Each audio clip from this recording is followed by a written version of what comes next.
Dear Liner community, today I would like to introduce you to the workflow of our new product LAC Trimline.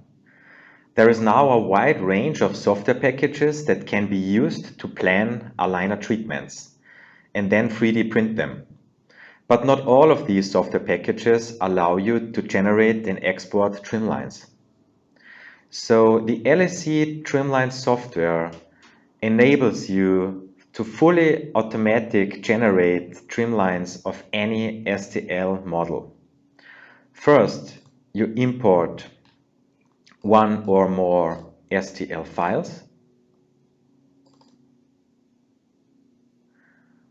Once the import has been done, you just click on Detect Trimline,